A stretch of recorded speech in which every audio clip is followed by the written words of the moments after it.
오늘도 함께 예배하게 돼서 감사합니다. 함께 찬양하면서 오늘 주일 예배 하나님 앞에 드리겠습니다.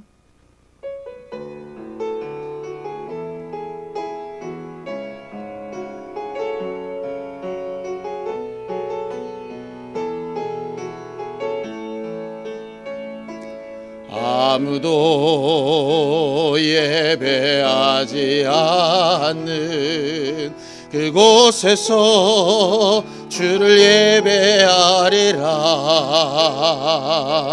아무도 찬양하지 않는 그곳에서 나 주를 찬양하리라.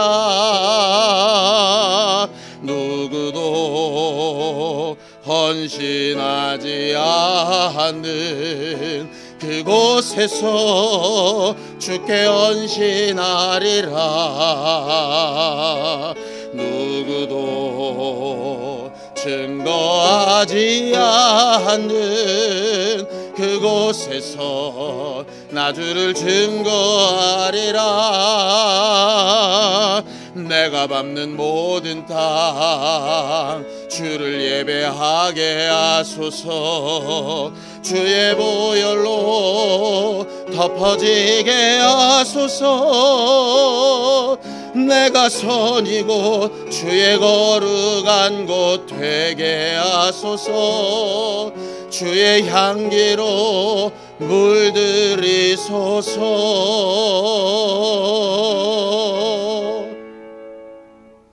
하나님 아버지, 오늘도 우리 있는 그 자리에 하나님도 함께하고 계심을 알고 믿고 의지합니다. 우리와 함께하신 하나님이 오늘도 우리를 만나주시고 우리에게 말씀하시고 우리가 가야 할 방향과 해야 될 일들을 가르치시는 것들로 인도받게 하여 주시옵소서. 예배 가운데 새 힘을 얻게 하시고 위로받게 하시고 하나님께서 우리와 함께하시는 증거로 새 힘을 얻게 하여 주시옵소서. 예수님의 이름으로 기도하였습니다. 아멘. 하늘에 계신 우리 아버지여, 이름이 거룩히 여김을 받으시오며 나라 임하옵시며 뜻이 하늘에서 이룬 것 같이 땅에서도 이루어지이다. 오늘날 우리에게 일용할 양식을 주옵시고 우리가 우리에게 죄 지은 자를 사하여 준 것 같이 우리 죄를 사하여 주옵시고 우리를 시험에 들게 하지 마옵시고 다만 악에서 구하옵소서. 나라와 권세와 영광이 아버지께 영원히 싸움나이다.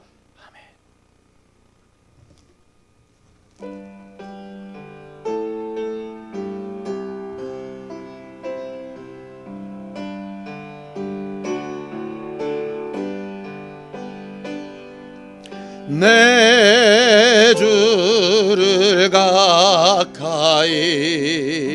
하게 함은 십자가 짐 같은 고생이나 내 일생 소원은 늘 찬송하면서 주께 더 나아가기 원합니다. 내 고생하는 것 옛 야곱이 돌베개 베고자 갔습니다. 꿈에도 소원이 늘 찬송하면서 주께 더 나아가기 원합니다.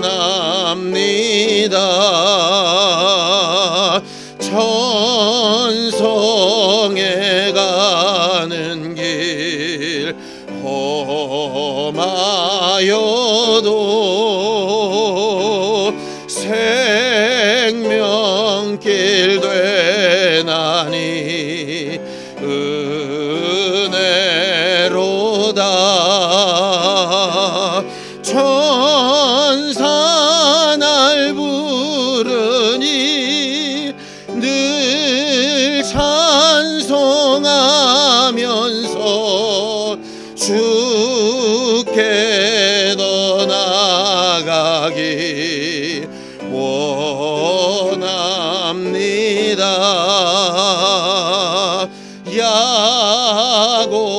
야곱이 잠깨어 일어난 후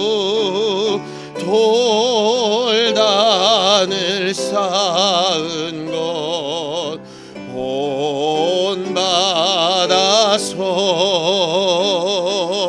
숨질 때 되도록 늘 찬송하면서 주께 더 나아가기 원합니다.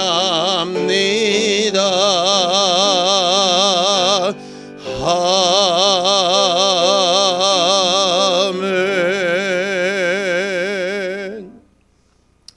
우리는 지난 주일에 하나님을 경험하는 거룩한 삶을 살기 위해서는 하나님의 말씀을 제대로 잘 듣고 또 잘 말하여 전하고 그것을 삶으로도 증거하며 살 수 있어야 하고, 그것이 끊임없이 주님 앞에 설 때까지 반복되어야 한다라고 은혜를 나눴었습니다.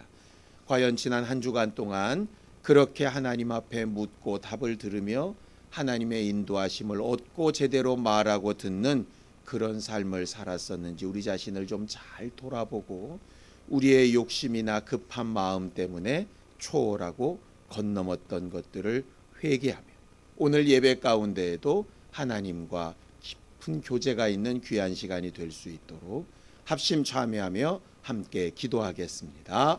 하나님 아버지, 하나님께서 오늘도 우리를 불러 모아 주셔서 우리 모두를 하나님의 사람이라 인정받을 수 있도록 하나님 앞에 나와 예배하게 하심을 감사합니다.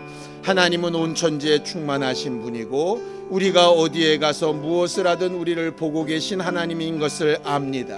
하나님 아버지, 오늘도 예배하는 그 자리, 하나님을 찾는 그 자리에 하나님도 함께 계셔서 우리의 모든 마음과 생각과 언행심사를 기억하여 주시고 우리와 함께 하신 하나님으로 말미암아 새 힘을 얻고 위로를 얻으며 담대케 되게 하여 주시옵소서. 지난 한 주간 동안 하나님의 말씀을 들으며 하나님의 하신 일들을 기억하며 우리가 해야 할 바를 지시받으며 또 하나님께서 인도해 나가시는 방향과 길을 따라 순종하며 살았어야 마땅한데 우리의 귀가 닫혀 있고 우리의 욕심에 삐뚤어져 있어서 하나님의 말씀이 제대로 들려지지 아니하고 들려진 그 말씀이 우리의 마음과 생각을 주장하지 못했던 적이 너무나도 많이 있었사오니 우리의 욕심 많은 것과 죄악된 것과 하나님의 뜻을 알면서도 순종하며 살지 못하는 것과 하나님께서 우리에게 주고자 하시는 생명과 복에서 거리가 멀게 행동하며 살았던 것을 회개하오니 오늘도 하나님 앞에 나와 회개하며 주 예수 보혈의 은혜를 기억하고 의지하며 하나님께서 우리와 함께 하실 것을 믿고 찾는 자들에게 하나님 오늘도 주의 음성을 들려주시고 우리가 의지하며 위로받고 세임을 받아야 될 그 말씀이 무엇인지 알게 하여 주시기를 원합니다. 오늘도 하나님의 음성을 제대로 듣기를 원하고 우리의 입술과 삶을 통하여 잘 전달되어지기를 원합니다. 과연 성령께서 우리 안에 어떻게 일하고 계신지를 우리 스스로 돌아보며 알 수 있게 하여 주시고 원수들의 모든 방해나 사람들이 두려워하는 모든 일들 가운데서 우리를 도우시며 함께 하시는 증거들을 나타내 보이게 하여 주옵소서. 아버지 하나님, 사회가 국가가 많은 사람들의 삶이 어렵고 힘든 가운데 있사오니 어려운 바로 그때에 하나님을 만나고 함께하는 귀한 기회를 얻도록 도와주시옵소서.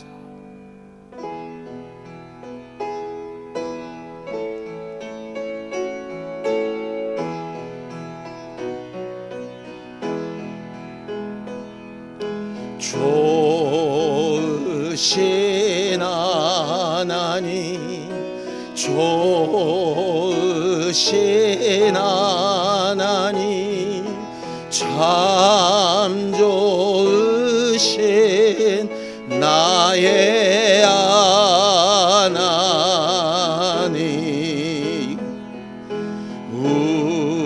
우리의 기도를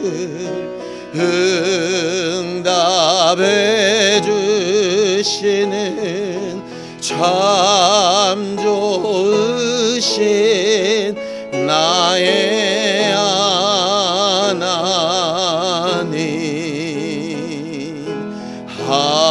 한없는 축복을 우리에게 주시는 참 좋으신 나의 하나님.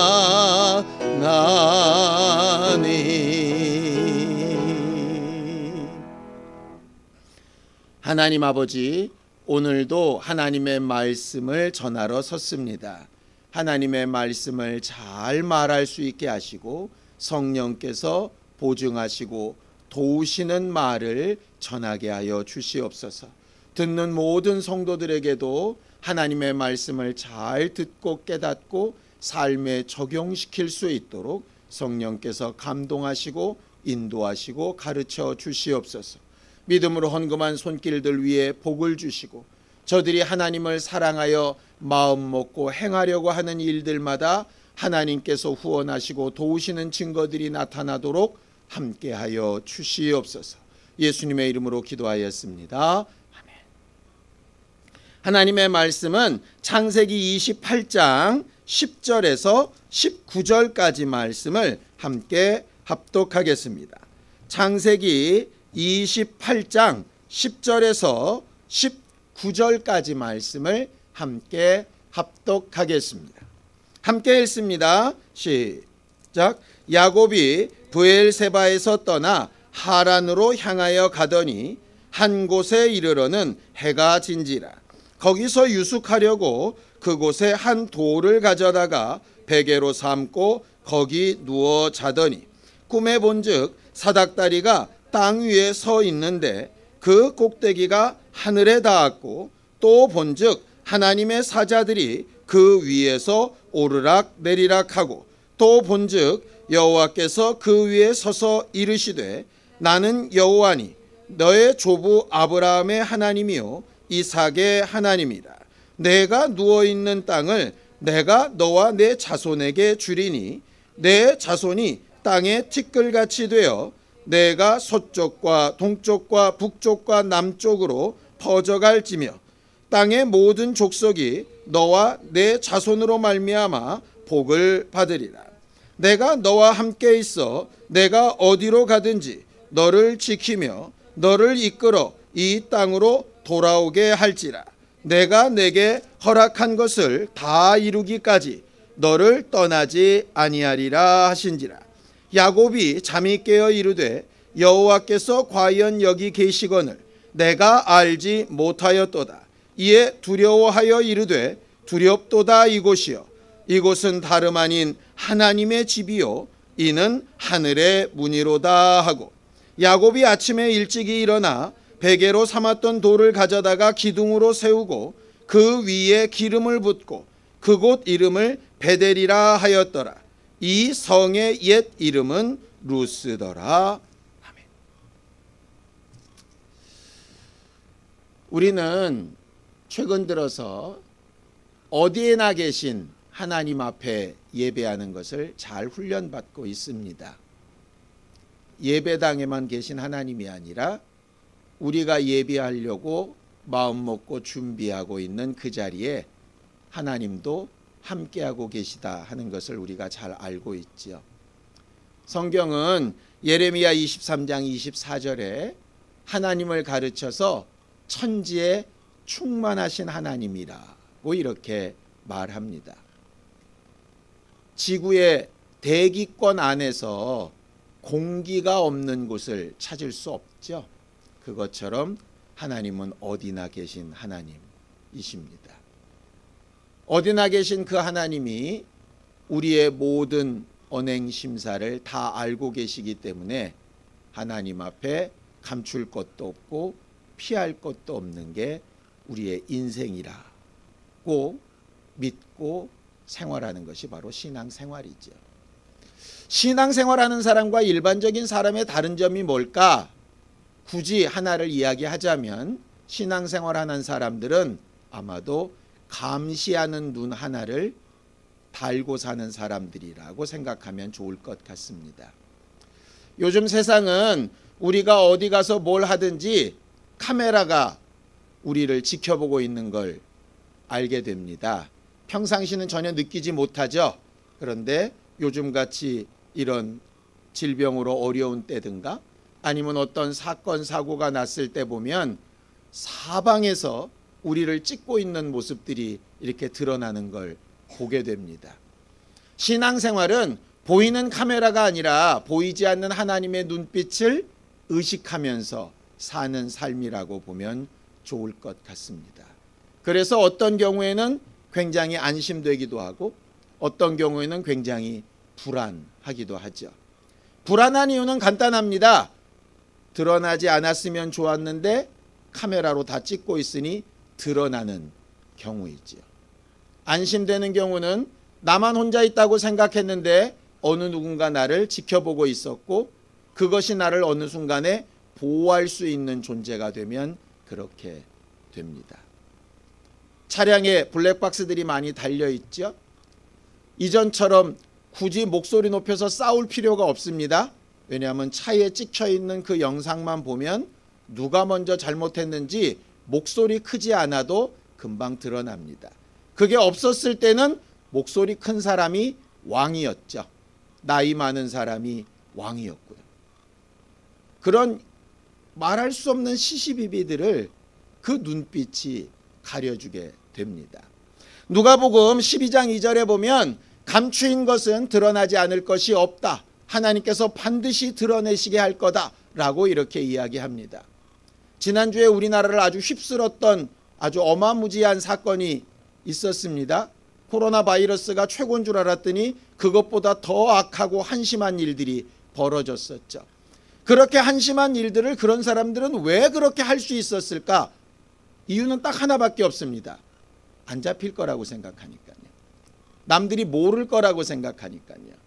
그냥 인터넷상에서 그냥 통신상에서 자기를 아무도 모를 거라고 생각하니까. 남은 올려놓고 난도질을 해놓고 자기는 그러지 않을 거라고 생각하니까. 어느 한 사람이 죽었더라고요. 양심에 걸려 죽었든 뭐 때문에 죽었든 참 안타까운 일이기는 하나 그럴 줄 알았으면 그 사람이 그렇게 안 했겠죠. 결과적으로 신앙생활은 항상 그런 두려움, 그런 경외함, 내가 무슨 말을 하든 무슨 행동을 하든 무슨 선택을 하든 하나님께서 그것을 반드시 보시고 언젠가 드러내시는 날이 있는 것을 기억하고 사는 게 바로 신앙생활입니다. 그래서 신앙인들은 훨씬 더 잘 살아야 하는 거죠. 신앙이 있다고 하면서 하나님의 눈빛을 기억하지 못한다면 그 사람은 정말 신앙인인지 다시 한번 생각해 봐야 됩니다. 내가 하는 이 말과 행동과 선택이 어떤 결과를 가져갈지 몰랐다? 사실은 불가능합니다. 성경은 수많은 것을 경고하고 있고 그 부분에 대해서 우리가 무엇을 어떻게 선택하며 살아야 되는가를 계속해서 말하고 있기 때문입니다. 특별히 마태복음 25장에 보면 그것을 보통 예수님의 종말론이라고 부르거든요. 거기에 세 가지 비유들로 예수께서 설교하신 내용이 나옵니다. 신랑을 맞이하는 지혜로운 다섯 처녀와 미련한 다섯 처녀의 비유이지요. 둘 다 졸고 있었지만 신랑이 올 것을 미리 대비하고 있었던 사람과 언제 올지 모르지만 아직 멀었어 라고 생각했던 사람이 얼마나 극명하게 대비되는지를 보여주는 게 바로 그 말씀입니다. 두 번째는 달란트 비유지요. 5개, 2개, 1개 각각의 능력에 따라서 나눠줬습니다. 5개는 좋고 1개는 나쁘고 의 의미가 아니라 몇 개가 주어졌든 그걸 가지고 주인의 마음에 가장 합당하게 오실 날을 대비하고 있었던 자와 자기 마음 스스로 생각대로 땅바닥에 파묻었던 자의 결과가 얼마나 다르다라고 하는 걸 분명하게 드러냅니다. 그리고 주인 앞에 와 앉아있는 양과 염소의 비유를 통해서 그냥 이 세상에 살 때는 양이든 염소든 다 교회 같았지만 예수께서 가르시는 그날에는 분명히 살아있는 동안에 본인이 했던 말과 행동에 따라서 심판받는 부분을 분명하게 말하고 있지요. 우리는 예수 믿고 구원을 얻었다, 우리의 모든 죄와 연약함 가운데서 자유함을 얻었다, 그것으로 신앙생활하는 사람 맞습니다. 동일하게 그렇게 우리를 구원하신 그 예수가 우리를 언젠가 동일한 말씀으로 심판하신다는 것도 분명히 기억해야 됩니다. 지금 당장의 삶이 좀 억울하고 나만 이렇게 사는 것 같고 왜 우리만 이렇게 해야 돼? 라고 답답하다면 그 모습까지도 바라보고 계신 예수님 때문에 마음에 위안을 얻고 새 힘을 얻고 마지막 날 우리를 신원해 주실 것을 기대하고 소망하는 우리가 되었으면 좋겠습니다. 마치 어떤 때는 하나님 없는 것 같아서 세상 사람들처럼 그냥 사는 게 편하고 좋은 것 같아서 그렇게 살아보려는 유혹이나 생각이 들 때도 있겠지요. 그때 분명히 기억했으면 좋겠습니다. 어디나 계신 그 하나님이 우리를 바라보고 계시고 찍고 계시고 언젠가 주님 앞에 서게 되는 날에 어느 누가 우리를 고소하는 게 아니라 각각 자기의 입술로 자기가 한 일과 행동들을 다 말하게 되는 날이 있을 거라는 거죠. 그때는 자살을 할 수도 없고 그것을 피하여 동굴이나 바다 끝에 가서 숨을 수도 없는 날이 오는 것입니다. 적어도 우리가 한 달을 마무리 짓고 또 새로운 한 달을 시작하게 되어지는 이번 주간 동안에 한 가지를 분명히 마음속에 넣기를 원하는 것은 언제 어디서 무엇을 하고 있든 하나님이 우리를 보고 계시다라고 하는 것을 기억할 수 있었으면 좋겠습니다. 본문으로 돌아가서 오늘은 야곱 이야기를 좀 하려고 합니다. 야곱은 태어나기도 전에 이미 하나님께서 자기에 대한 어떤 계획과 생각을 가지고 있었고 그것을 어머니를 통해서 전달받았던 사람입니다. 마치 우리가 태어날 때 남자와 여자로 스스로 태어나기를 결정하지 않은 것처럼 말이죠. 어느 부모에게 어느 지역에 어떤 나라에 태어날지를 우리가 결정하고 태어난 게 아닌 것처럼 마치 야곱은 태어나는 순간부터 하나님의 계획 가운데서 태어나서 살아가게 됩니다. 아마 우리에게도 그런 계획과 하나님의 뜻이 분명히 있을 겁니다. 언제 어디서 누구를 만나 무슨 일을 하고 뭐 이런 것까지는 선택을 안 하셨을지라도 성경 에베소서 1장에 보면 우리를 하나님과 통일되고 예수를 알고 은혜를 받고 하나님의 사람으로 살 수 있도록 영적 존재로 만드신 선택부터 시작해서 우리를 위하여 예비된 여러 가지 부분들이 있었다라고 성경은 그렇게 말을 합니다. 문제는 그걸 먼저 안 사람이 전달해줘서 알고 있는 사람인가 그렇지 않은 사람인가의 차이인 거죠. 야곱은 훌륭한 어머니를 만나서 어머니가 받은 하나님의 명령을 어려서부터 배워서 살아가게 됩니다. 그리고 참 똑똑하게도 그렇게 배운 것과 삶이 분리되는 게 아니라 배운 대로 뭔가 관심을 가지고 자기의 삶을 이끌어 가지요.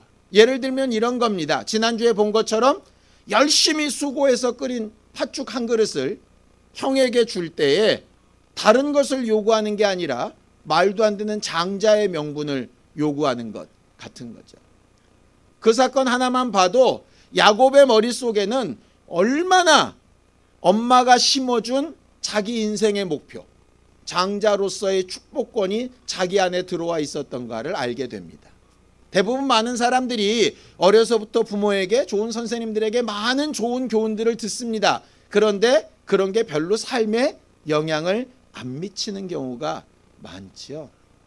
부모님들이 공부하라고 한 것을 다 담아서 제대로 공부했다면 우리의 인생이 이거보다 훨씬 좀 달라졌을 수도 있을 거라고 생각합니다. 그런데 우리는 어쩔 때 가뿐하게 무시하기도 하고 나와는 상관없다라고 망각해버리기도 하고 조금 해보다가 힘들어서 포기해버리기도 하고 그렇게 되죠.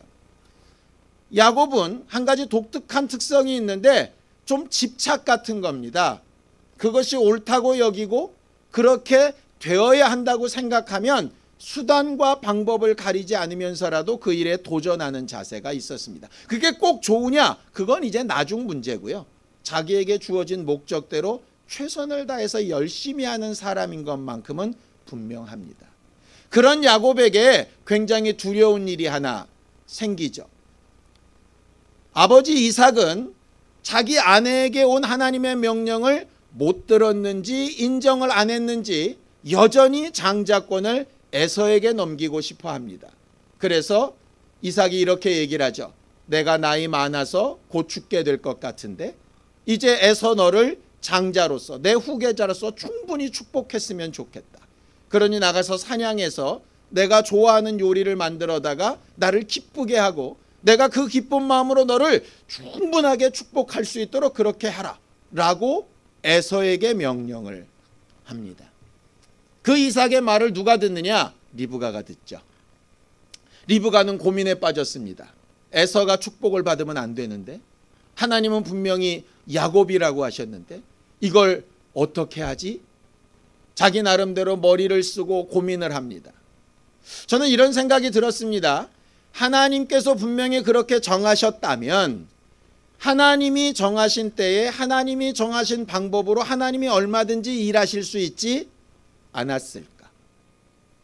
그런데 리브가는 하나님이 그렇게 하신다고 했는데 일이 틀어질 것 같은 거예요.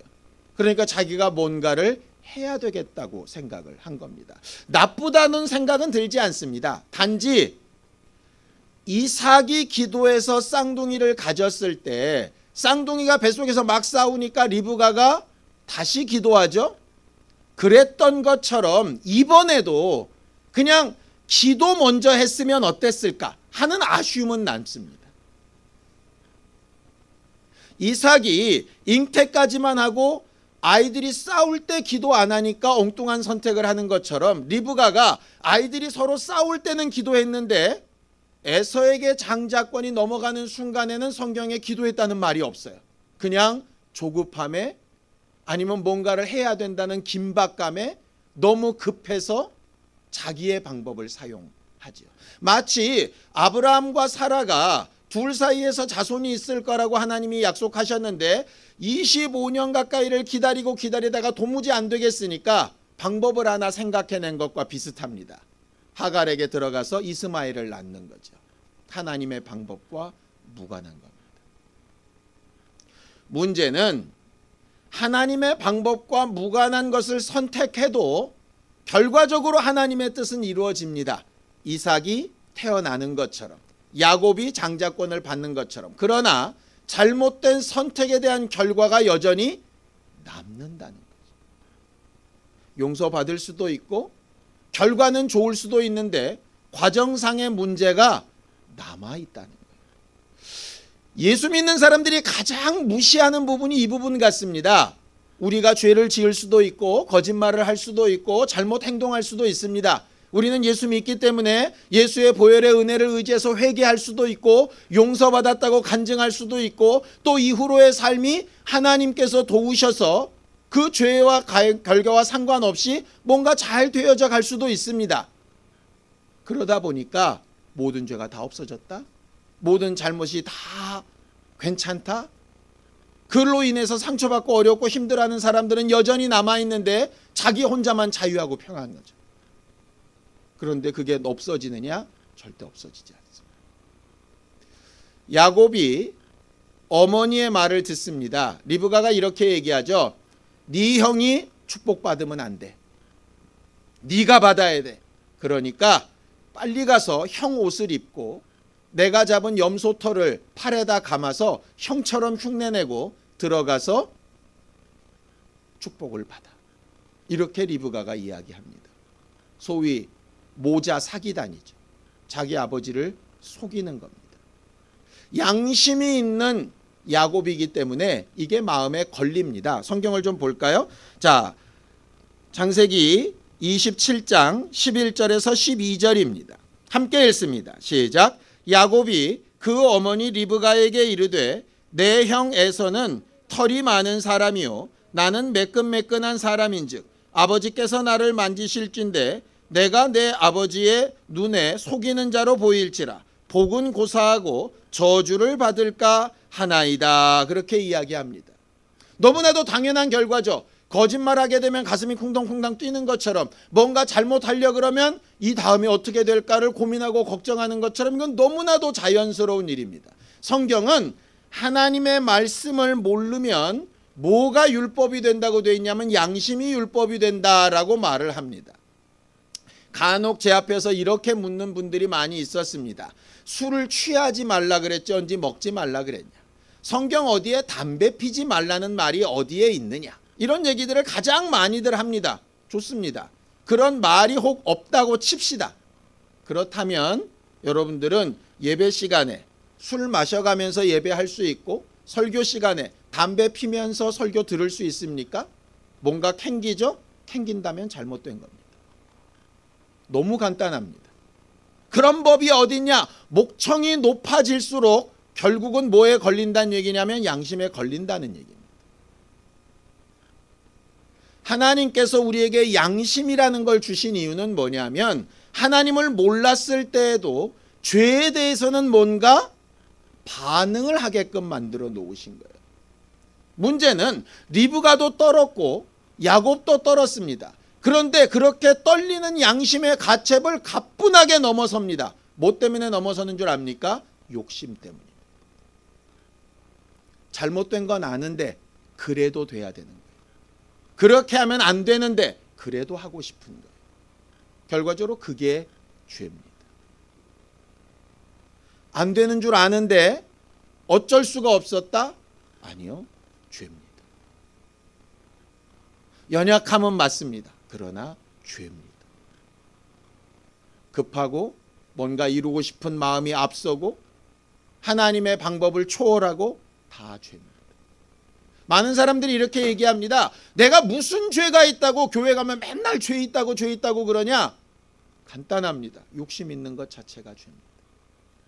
내가 이렇게 해도 될까? 의심이 되는 순간에 이미 그걸 하고 있는 것 자체가 이미 죄입니다. 남들도 다 하는데 상관없습니다.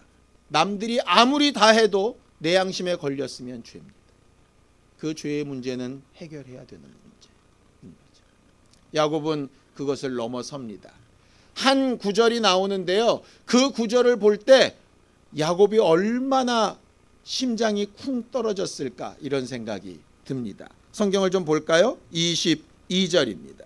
야곱이 아버지 이삭에게 축복받으러 나가는데 이삭이 이렇게 얘기합니다. 함께 읽죠. 시작. 야곱이 그 아버지 이삭에게 가까이 가니 이삭이 만지며 이르되 음성은 야곱의 음성이나 손은 에서의 손이로다.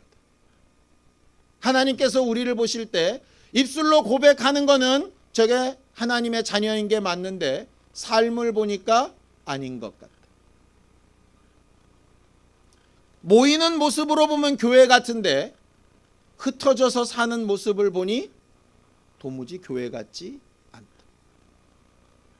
나더러 주여 주여 하고는 있는데 실제 삶의 행적을 되돌아보니 나와는 상관없는 아이 같다. 이런 얘기를 들을 때 우리는 과연 뭐 해야 될까요? 가장 좋은 것이 그 상황을 인정하고 내가 죄인입니다. 잘못했습니다. 하는 겁니다. 야곱은 그 기회를 잃어버립니다. 끝까지 속이죠. 그럴듯하게 얘기합니다. 목소리를 속여서 형처럼 말하고 축복을 받습니다. 깨끗하지 않죠. 어떻게 그게 가능할까? 양심을 이기고 자기의 어머니의 말을 하나님의 말씀처럼 여겼던 거죠. 리브가가 전했던 말에 분명히 하나님의 말씀이 있습니다. 그렇죠? 그런데 두 번째, 아버지를 속이자 하는 말은 하나님의 말씀이 아닙니다. 똑같은 엄마 입에서 나와도 어떤 건 하나님의 말씀이고 어떤 건 하나님의 말씀이 아닙니다. 동일하게 똑같은 목사의 입에서도 어떤 건 하나님의 말씀이고 어떤 건 하나님의 말씀이 아닙니다. 그런데 그걸 분별하지 못하면 다 하나님의 말씀인 줄 알고 잘못된 길로 열심히 달려가는 거죠. 하나님의 말씀이 아닌 걸 들었을 때 우리의 양심은, 우리 안에 계신 성령은 우리에게 경고합니다. 그거 아니라고. 그런데 그 부분을 가뿐히 넘습니다. 그저 인간적인 신뢰, 인간적인 감정, 아니면 귀찮음, 어떤 경우에는 내 의견이나 생각에 맞으니까 적당히, 이런 것들이 다 죄에 속합니다. 하나님의 말씀과 그렇지 않은 걸 구별해야죠. 다행히도 에서를 통해서 이삭이 사기친 전말이 드러나게 됩니다. 이삭은 그럼에도 불구하고 이 모든 일이 하나님께서 하신 일로 인정을 하게 되죠. 저는 이 부분이 굉장히 중요하다고 생각합니다. 성경에 기록되어 있지 않지만 이삭은 아마도 회개한 부분이 있었을 것 같아요. 어떤 부분? 아내가 내게 수년 전부터 얘기했던 부분이 이 부분인가 보다. 간혹 그런 경우 있습니다.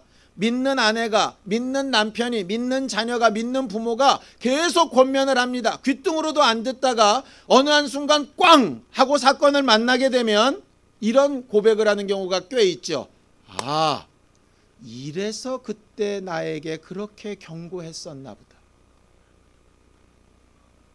결과적으로 중요한 건 이삭처럼 실수할 수도 있고 야곱처럼 실수할 수도 있습니다. 문제는 실수한 걸 깨닫고 뭔가 마음에 부딪혀 왔을 때 그걸 그대로 인정하고 회개까지 가느냐 하는 거죠. 이삭은 돌이킵니다. 그래서 아버지에게 받았던 그 축복을 야곱에게 제대로 하게 되지요. 자, 창세기 28장 4절입니다. 야곱은 이삭을 속여서 축복을 받은 게 아니고요. 다시 축복을 받습니다. 함께 읽을까요? 시작. 아브라함에게 허락하신 복을 내게 주시되 너와 함께 내 자손에게도 주사 하나님이 아브라함에게 주신 땅 곧 내가 거류하는 땅을 내가 차지하게 하시기를 원한다라고 알게 하십니다. 아버지에게 용서를 받았고 제대로 된 축복도 받습니다. 다 끝났죠? 그런데 다 끝난 게 아닙니다. 뭐가 남았냐? 아버지를 속인 죄의 결과가 남았습니다. 하나님이 에서가 사냥에 실패하게 하시든 에서를 축복하려고 하게 하는데 손이 못 올라가게 하시든 에서를 축복하려고 하는데 입이 갑자기 침례 요한의 아버지처럼 막히게 하시든 어떤 방법으로든 에서를 축복하는 게 아니라 야곱을 축복하는 방법으로 하실 수 있었는데 거기에 사람의 방법으로 낀 부분에 대해서 책임져야 되는 부분이 있는 거죠. 마치 우리가 회개했으니 아무 일도 없어야 된다라고 생각하는 착각, 그 착각을 깨야 합니다. 야곱은 그 대가로 집을 떠나서 외삼촌 집에 가서 자기는 아버지를 한 번 속였는데 외삼촌에게는 3번이나 속게 되죠. 하나님께서 눈에는 눈, 이에는 이로 그렇게 갚으신 것인가? 물론 그것도 되지만 더 정확한 것은 그걸 통해서 남을 속이는 일이 얼마나 남을 마음 아프게 하는가를 깨닫게 하십니다. 단순히 자기의 두려운 문제가 아니라 상대방을 굉장히 힘들게 하는 경우라는 걸 야곱이 절실하게 체험하게 되지요. 죄에는 항상 결과가 있습니다. 그렇게 쫓겨난 야곱이 베델에서 오늘 우리가 본 돌베개 베고 자는 사건이 나타납니다. 그 이전까지 야곱은 하나님을 직접 만나본 적이 없죠. 그저 어머니에게 두려워하는 아버지를 통해서 할아버지에게 주셨던 그 복을 전해 들었을 뿐입니다.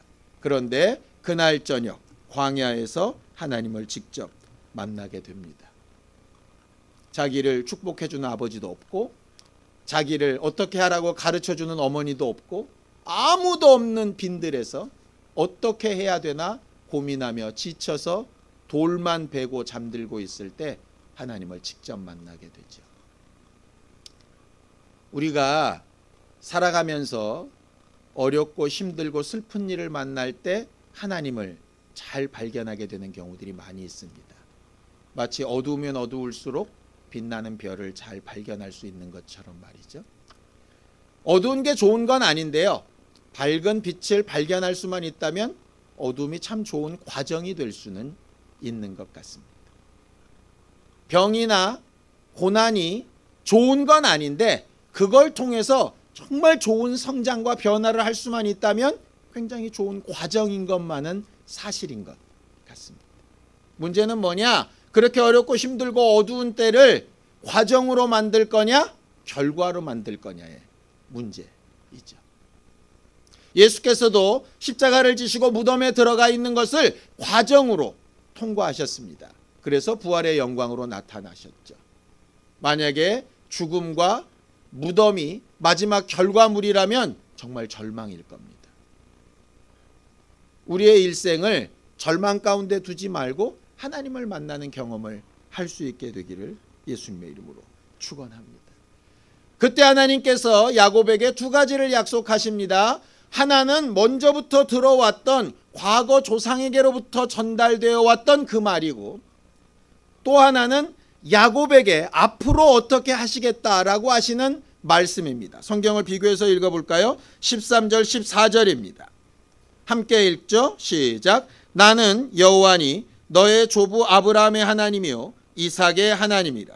내가 누워있는 땅을 내가 너와 내 자손에게 주리니 내 자손이 땅의 티끌같이 되어 내가 서쪽과 동쪽과 북쪽과 남쪽으로 퍼져나갈지며 땅의 모든 족속이 너와 내 자손으로 말미암아 복을 받으리라. 이건 야곱에게 새로 하신 약속이 아니라 원래부터 있던 약속입니다.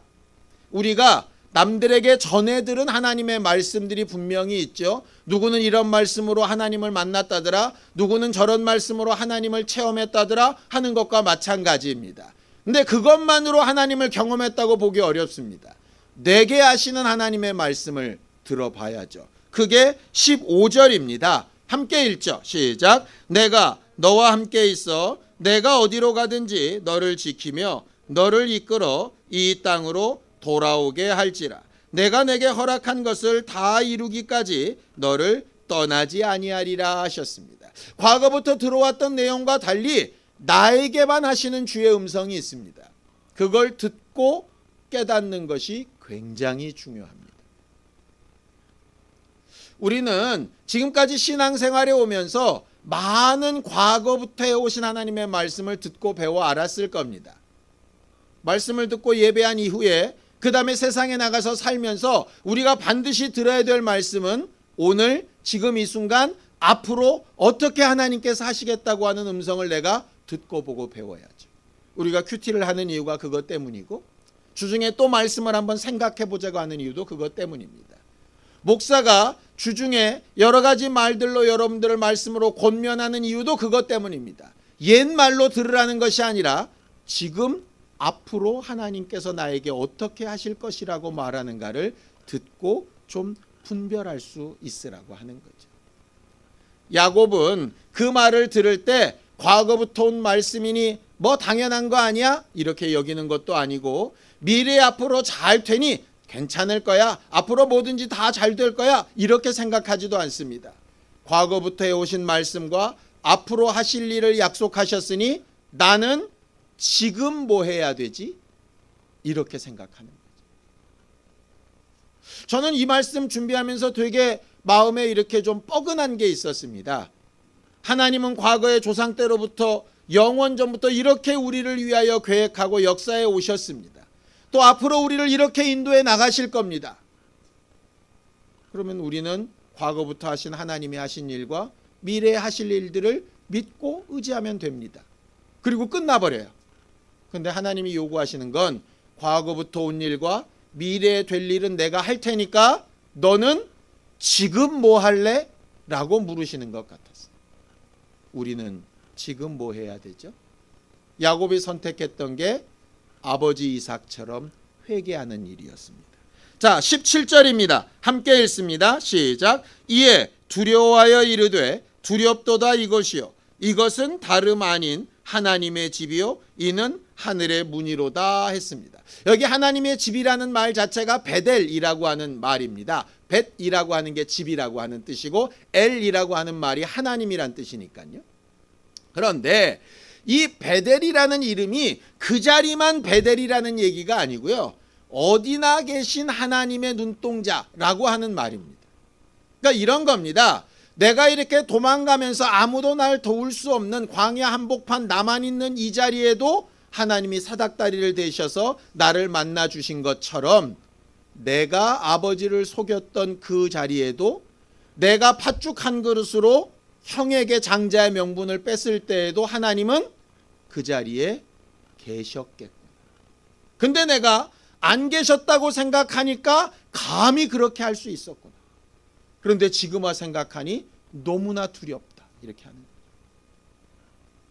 지금 이 순간 나를 바라보고 계신 하나님의 눈빛을 생각하니까 두렵다. 그게 회개의 첫 번째 기회입니다. 그것을 인정했을 때 비로소 하나님을 만난 사람이 되는 거죠. 전달받은 이야기가 아니라 자기가 체험한 이야기가 됩니다. 제대로 회개된 사람이 하나님 앞에 약속, 서원이란 걸 하게 됩니다. 나는 이렇게 하기를 원하고 이렇게 살겠습니다 하는 거죠. 두 구절만 읽고 마치려고 합니다. 창세기 28장 20절에서 21절입니다. 하나님이 하실 일이 이런 것이라고 내가 믿습니다 라고 하는 뜻입니다. 함께 읽죠. 시작. 하나님이 나와 함께 계셔서 내가 가는 이 길에서 나를 지키시고 먹을 떡과 입을 옷을 주시어 내가 평안히 아버지 집으로 돌아오게 하시오면. 하나님이 그렇게 하신다고 하셨으니 그렇게 될 줄로 믿고 하나님은 그렇게 하실 거라고 생각합니다. 그러니 나는 이렇게 하겠습니다 라고 이야기합니다. 그 밑에 20절, 21절에서 22절입니다. 시작. 여호와께서 나의 하나님이 되실 것이요 내가 기둥으로 세운 이 돌이 하나님의 집이 될 것이요 하나님께서 내게 주신 모든 것에서 10분의 1을 내가 반드시 하나님께 드리겠나이다 하였다. 하나님이 내 하나님이 되실 겁니다. 내가 있는 그 자리, 바로 이 자리가 하나님을 예배하는 하나님의 집이 될 겁니다. 그리고 내가 하나님 앞에 속한 증거를 반드시 내어 보이겠습니다. 하나님이 어떻게 하라고 하신 게 아닙니다. 내가 이렇게 할 테니 너는 나를 하나님으로 인정해라. 내가 이렇게 할 테니 너는 성전 지어라. 내가 이렇게 할 테니 너는 11조 해라. 이렇게 말씀하신 게 아니에요. 하나님이 그렇게 하신다고 하셨으니 나는 이렇게 하나님 앞에 하겠습니다. 하나님이 우리에게 요구하시는 건 바로 그 부분입니다. 하나님을 제대로 인정하고 하나님의 눈빛을 기억하고 내가 할 일을 스스로 고백하고 선택하는 것. 그게 하나님과 온전히 경험하는 삶이죠. 신앙생활을 자칫 잘못 배우면 하나님이 하라고 하신 것만 어기지 않고 막 따라가다 보면 뭔가 굉장히 신앙생활을 잘하는 사람으로 생각하기가 굉장히 쉽습니다. 하나님은 그저 명령 입력한 대로 돌아가는 로봇을 원하시는 게 아니고요. 하나님을 기억하고 하나님 앞에 자기가 할 일을 제대로 잘 선택하는 인격적인 관계를 요구하시는 거죠. 우리의 신앙생활이 그렇게 좀 더 하나님 앞에 가까이 나아갈 수 있게 되기를 예수님의 이름으로 축원합니다. 우리는 이삭처럼 야곱처럼 수많은 실수를 할 거고요. 리브가처럼 욕심이 앞서고 마음이 급해져서 잘못된 선택들을 할 때도 많을 겁니다. 어쩔 때는 혼자 있는 외로움 가운데 울며 지칠 때도 있을 거고요. 어쩔 때는 내 생각과 뜻대로 안 돼가지고 속상하고 괴로워가지고 막 심장이 터질 것 같은 때도 있을 겁니다. 문제는 그 자리, 그곳에 계신 하나님의 눈빛을 좀 기억해 볼 수 있었으면 좋겠고, 그 자리에서 만난 하나님 앞에 나는 하나님의 약속에 대하여 어떻게 응답하겠습니다 라고 말할 수 있는 사람들이 되었으면 참 좋겠습니다.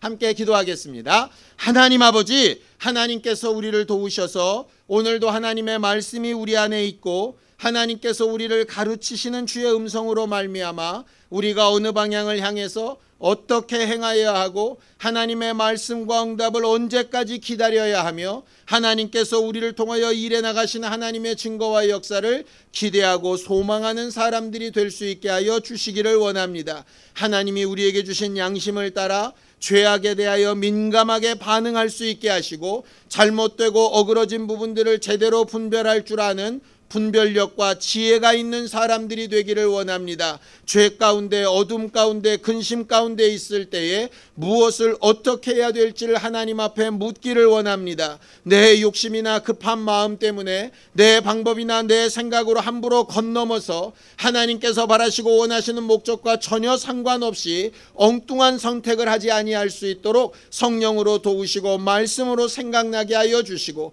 우리의 잘못된 선택과 실수가 있을 그 자리, 바로 그 순간에 하나님 앞에 우리의 잘못을 인정하고 회개할 수 있는 사람들이 되기를 원합니다. 잘못된 것은 있을 수 있고 실수는 있을 수 있고 어그러진 것이나 죄는 있을 수 있으나 그것을 인정하고 회개하는 기회는 놓치지 않는 자들이 되기를 원합니다. 회개하여 용서받고 하나님의 복과 은혜를 사모하는 자들이라면 반드시 책임져야 될 부분들을 책임지고 변화해야 될 부분들을 변화받으며 하나님께서 나를 통하여 일해 나가시는 과정들을 약속받고 내가 해야 될 일들을 약속하는 거룩하고 신실한 사람들이 될 수 있게 도와주시옵소서. 일생 지금까지 살아오며 수많은 잘못을 저질러 왔으나 앞으로도 또 많은 실수와 연약함 가운데 있을 것이나 그때마다 우리와 함께 하시고 도우심에 함께 하신 하나님을 만나고 체험하고 우리에게 부탁하시는 음성을 들을 수 있는 사람들이 되기를 원합니다.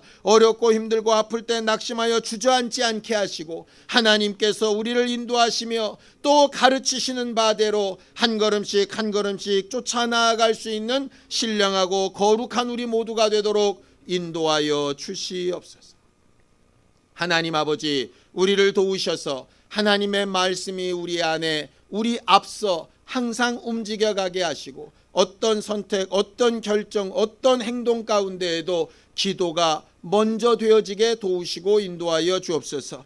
잘못과 실수가 발견되어지고 양심에 거리끼는 일이 생겨날 때 회개하기를 주저하지 않게 하여 주시고 있는 그 자리 그곳에서 우리를 바라보시는 하나님 앞에 우리를 적나라하게 드러내고 앞으로 해야 될 일과 지금 당장 결단해야 될 것들을 인도받고 지시받는 우리가 되어지기를 원합니다. 우리를 사랑하신 하나님께서 오늘도 우리를 참아 기다리시며 함께 하시기를 원하시오니 주의 음성을 듣고 변화받는 신령한 우리 모두가 될 수 있도록 인도하여 주시옵소서. 예수님의 이름으로 기도하였습니다.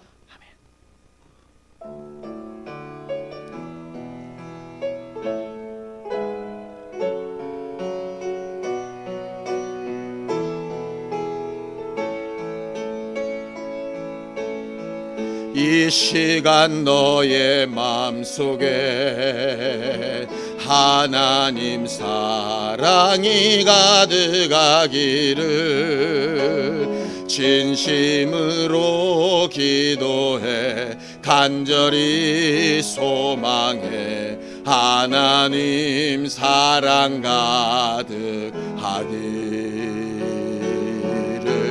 하나님은 너를 사랑해 얼마나 너를 사랑하시는지 너를 위해 저 별을 만들고 세상을 만들고 아들을 보냈네.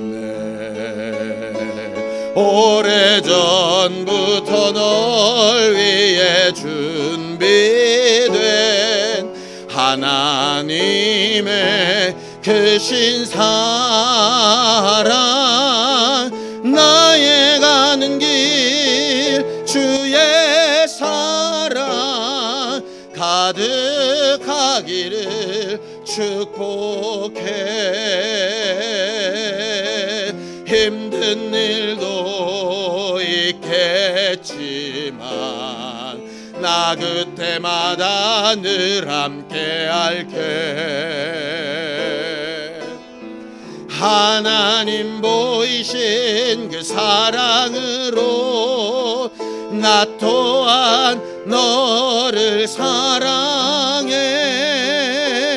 오래전부터 널 위해 준비된 하나님의 크신 사랑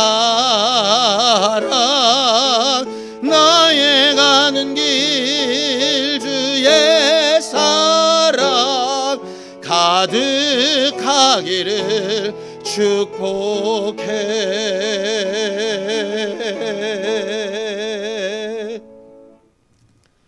이제는 우리 주 예수 그리스도의 은혜와 하나님 아버지의 극진하신 사랑과 성령님의 감동하시고 함께 하시는 분명한 증거가 있는 그 자리 그때에 하나님을 만나고 회개하며 인도받기를 원한 우리 모두 위에 이제로부터 영원까지 함께 있을지어다. 아멘.